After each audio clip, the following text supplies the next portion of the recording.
आज हम आप अध्ययन करेंगे संसद के बारे में। हमारी जो संसद है, पार्लियामेंट है, क्योंकि पार्लियामेंट्री फॉर्म ऑफ गवर्नमेंट, संसदीय शासन प्रणाली को हमने ब्रिटेन से अडॉप्ट किया है, ब्रिटेन से लिया है। तो जिस तरह ब्रिटेन में राजा रानी, लॉर्ड सभा एवं दूसरी कॉमन सभा है ना, इनसे मिलकर वहाँ की संसद बनती है, पार्लियामेंट बनती है।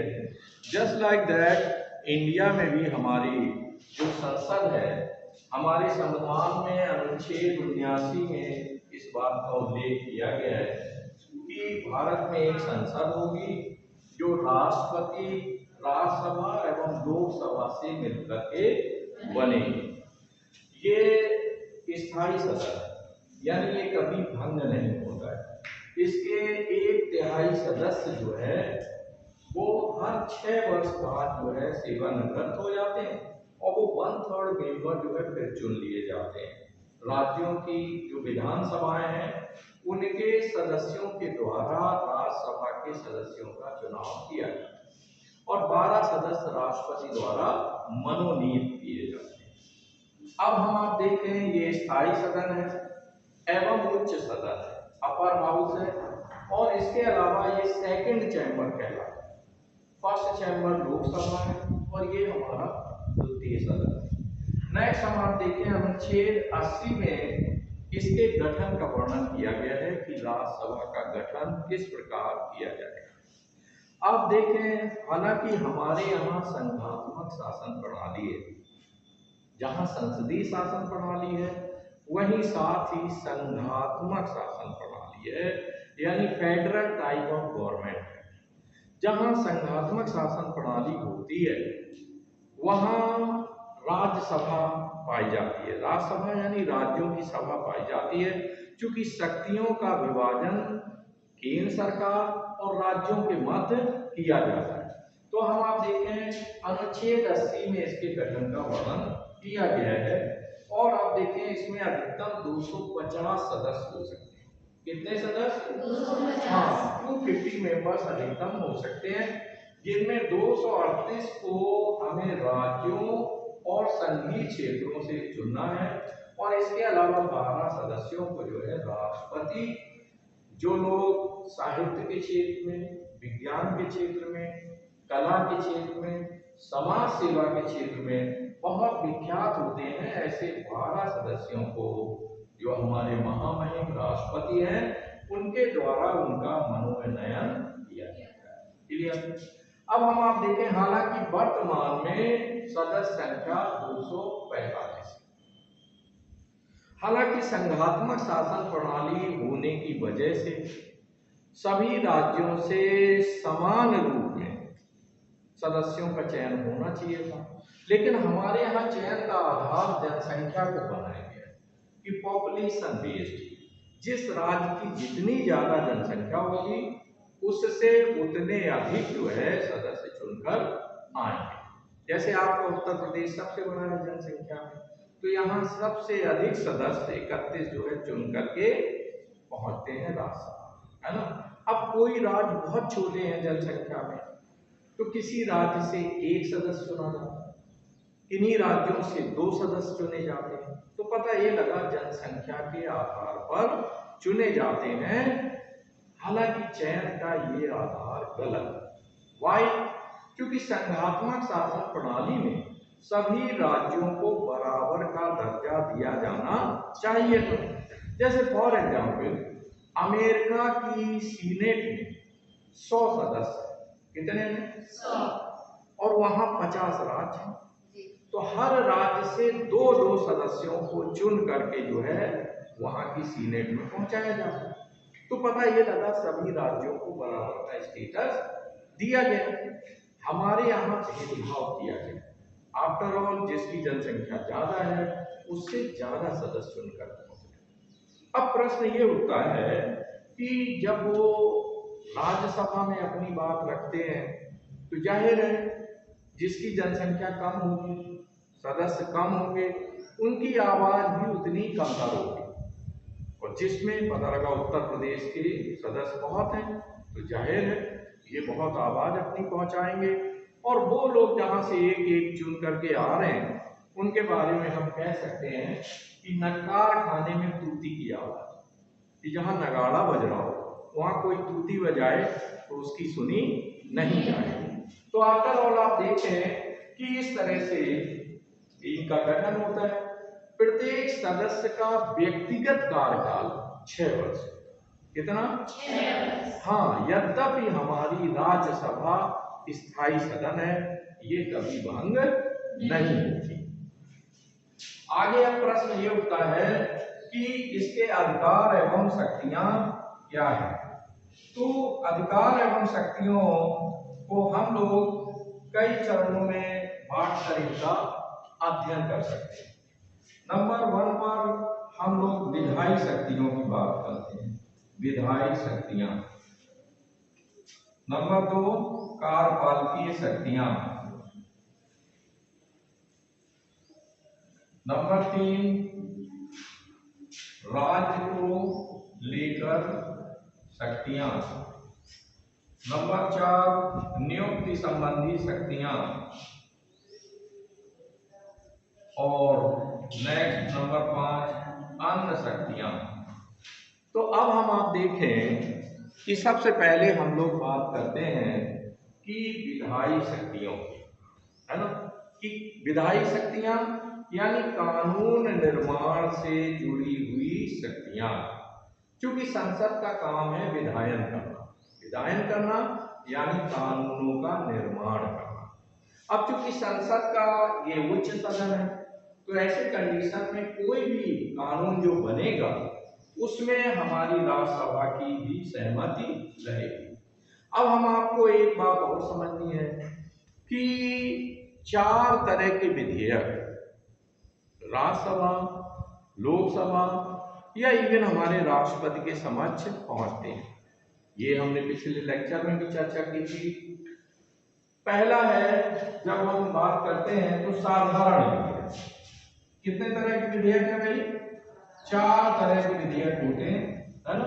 साधारण विधेयक, वित्त विधेयक, धन विधेयक और संविधान में संशोधन विधेयक।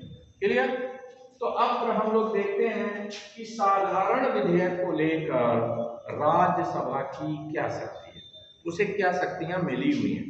तो आप देखें, साधारण विधेयक के बारे में कहा जाता है कि इसे किसी भी सदन में पहले प्रस्तावित किया जा सकता है, यानी किसी भी सदन में इसे लॉन्च किया जा सकता है पहले, चाहे राज्यसभा में ले आया जाए अथवा लोकसभा में ले आया जाए। ठीक है, तो एक सदन से पारित होने के बाद वो दूसरे सदन में जाता है, और दोनों सदनों से पारित होने के बाद वो राष्ट्रपति के पास जाता है, राष्ट्रपति उस पर साइन कर देते हैं, तो वो विधेयक अधिनियम बन जाता है।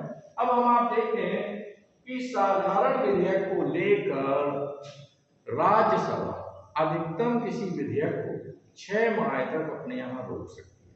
कितने समय तक? 6 माह। इसके बाद दूसरी एक स्थिति है कि अगर राज्यसभा में कोई विधेयक, साधारण विधेयक लाया गया और उसमें अगर कोई मतभेद पैदा हो जाता है दोनों सदनों के बीच में, तो राष्ट्रपति संयुक्त अधिवेशन बुलाता है। कौन बुलाता है संयुक्त अधिवेशन? राष्ट्रपति। और उस संयुक्त अधिवेशन की अध्यक्षता लोकसभा अध्यक्ष यानी स्पीकर करता है। ठीक है, और आप देखें कि संयुक्त अधिवेशन में हम लोग समझ सकते हैं कि चूंकि लोकसभा की सदस्य संख्या 545 है और इसकी राज्यसभा की सदस्य संख्या 245 है, तो चूंकि विधेयक बहुमत के आधार पर पारित होगा, तो संयुक्त अधिवेशन में भी वो विधेयक लोकसभा के फेवर में ही पारित हो जाएगा। ऐसा 2 बार अब तक हुआ है जब संयुक्त अधिवेशन राष्ट्रपति ने बुलाया। क्लियर? तो साधारण विधेयक को लेकर के भी अगर हम देखें तो लोकसभा का पलड़ा ज्यादा भारी है। वो बात अलग है कि विधेयक को कहीं भी ले जाया जा सकता है। अब इसके बाद आता है वित्त विधेयक। वित्त विधेयक और धन विधेयक अच्छी तरह याद रखना है कि वित्त एवं धन विधेयक पहले केवल लोकसभा में प्रस्तुत किए जाते हैं, राज्यसभा में प्रस्तुत नहीं किए जाते।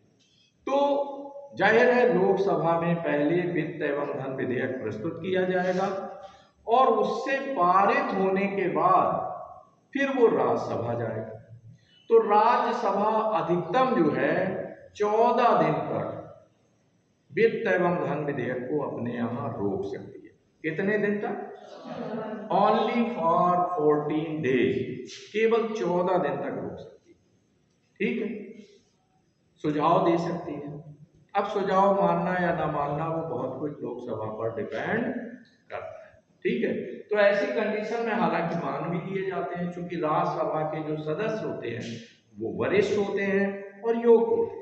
तो इन दैट केस अगर कोई अच्छे सजेशन होते हैं और लोकसभा समझती है कि इसको माना जाना चाहिए तो वो उसे मान लेती है। ठीक है, लेकिन कोई बहुत और 15वें दिन याद रखें, अगर 14 दिन के अंदर राज्यसभा ने अपने सदन में उसको नहीं पारित किया तो 15वें दिन लोकसभा के द्वारा उसका सिंगल ऑपरेशन हो जाए, यानी केवल लोकसभा ही उसे पारित कर देगी, है ना।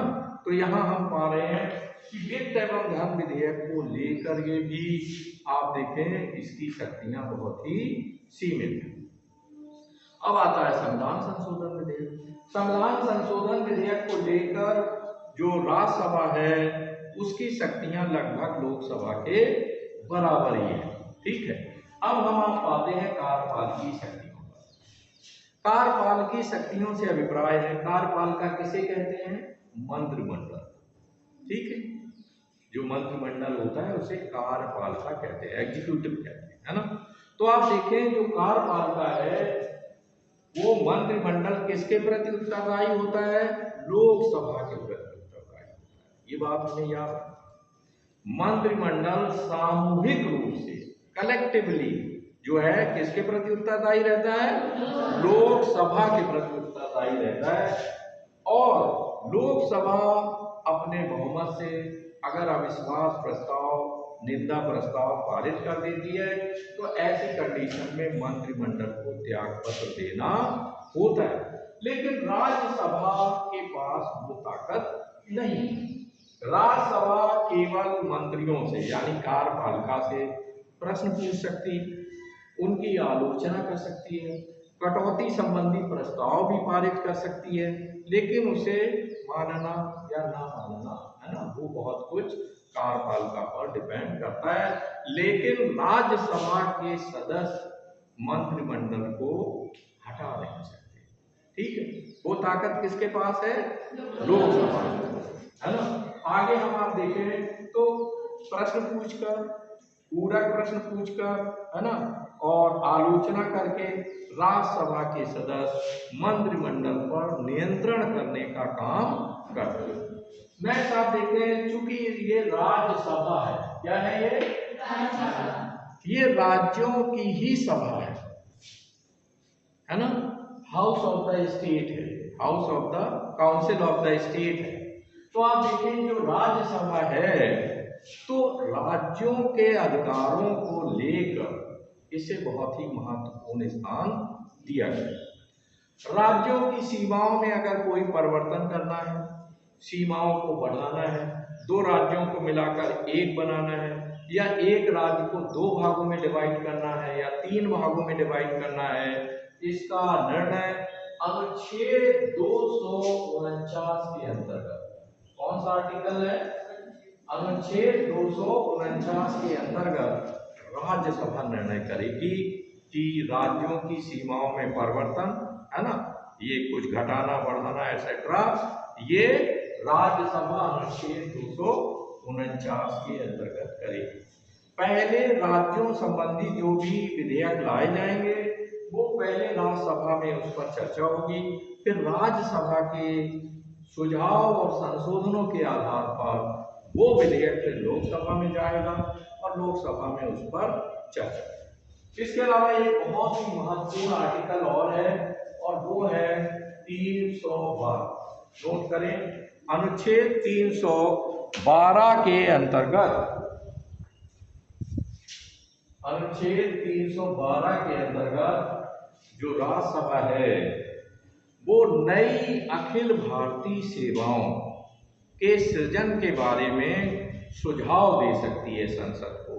यहाँ लिख लेना 312 में है नई अखिल भारतीय सेवाओं का सृजन, है ना।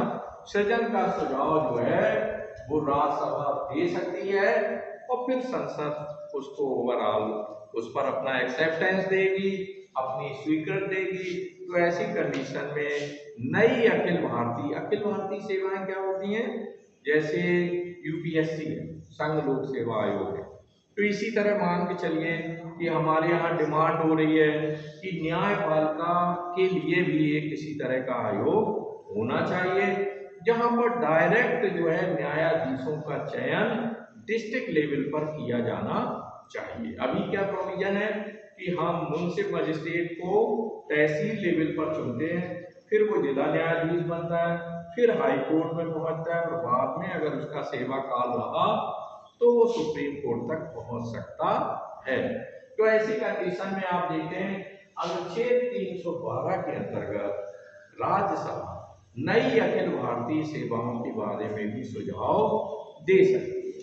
नेक्स्ट आप देखें नियुक्ति संबंधी शक्तियां। यहाँ आप देखें कि राष्ट्रपति एवं उपराष्ट्रपति के चयन में राज्यसभा के सदस्य लोकसभा के सदस्यों के साथ मिलकर चुनाव में भाग लेते हैं। तो पता ही लगा राष्ट्रपति और उपराष्ट्रपति के चयन में राज्यसभा के सदस्यों की भी महत्वपूर्ण भूमिका है, क्योंकि हमें क्लियर है कि राष्ट्रपति के इलेक्शन में कौन कौन भाग लेता है, लोकसभा, राज्यसभा एवं राज्यों और संघ शासित प्रदेशों में जहां जहां विधानसभाएं हैं उनके सदस्य मिल करके, है ना, राष्ट्रपति के इलेक्शन में भाग। उपराष्ट्रपति का चयन, उपराष्ट्रपति की नियुक्ति में लोकसभा एवं राज्यसभा दोनों सदनों के सदस्य मिलकर के उपराष्ट्रपति का चयन करते हैं। तो इस तरह पता ये लगा कि नियुक्ति संबंधी भी इनके पास अधिकार है। तो अन्य शक्तियों में हम आप देखेंगे कि राज्यों को लेकर के जो विशेष जो शक्तियां हैं वो हमारी राज्यसभा को दी गई हैं। राज्यों को लेकर कहीं कोई विवाद, डिस्प्यूट, सीमा विस्तार या सीमा में बदलाव, ये सारे कार्य जो है वो पहले पहल जो है राज्यसभा से की जाए। अब प्रश्न ये उठता है कि जब हम लोकसभा से राज्यसभा की तुलना करते हैं तो ये पाते हैं कि राज्यसभा जब मंत्रिमंडल के सदस्यों को उनको हटाने के लिए प्रयास नहीं कर सकती, केवल सजेशन दे सकती है। ये वयोवृद्ध योग लोगों का एक सदन है। वित्त धन विधेयक पर इनका कोई बहुत बड़ा रोल नहीं है। साधारण विधेयक पर भी हम देखते हैं कि केवल थोड़ा एक लिंगर ऑन करने, एक थोड़ा रोकने और स्टे करने का काम राज्यसभा का है। तो कुछ आलोचक कहते हैं कि आखिरकार हम ये सेकंड चैम्बर को समाप्त क्यों नहीं कर देते, ये द्वितीय सदन को हम क्यों नहीं हटा देते, केवल हम लोकसभा को रखें। तो ये प्रश्न आलोचकों की ओर से समय समय पर आया है। इवन जब हम राज्यसभा के गठन पर चर्चा कर रहे थे तब भी ये प्रश्न था। लेकिन अब प्रश्न ये है, क्योंकि देश में संघात्मक शासन प्रणाली है तो राज्यों की आवाज देने के लिए, राज्यों को अपनी आवाज उठाने के लिए एक सदन की जरूरत थी, इसलिए हमने राज्यसभा का गठन किया। अब हम प्रश्न ये एक आता है कि शक्तियों के आधार पर अगर हम ये देखें कि ब्रिटेन और अमेरिका के द्वितीय सदनों से तुलना करें तो हमारी राज्यसभा की क्या स्थिति है। ब्रिटेन में जो द्वितीय सदन है वो लॉर्ड सभा है और वहां जो अमेरिका में द्वितीय सदन है वो सीनेट है। सीनेट को दुनिया का सबसे ताकतवर सदन कहा जाता है ना, और लॉर्ड सभा को दुनिया का सबसे कमजोर द्वितीय सदन कहा जाता है।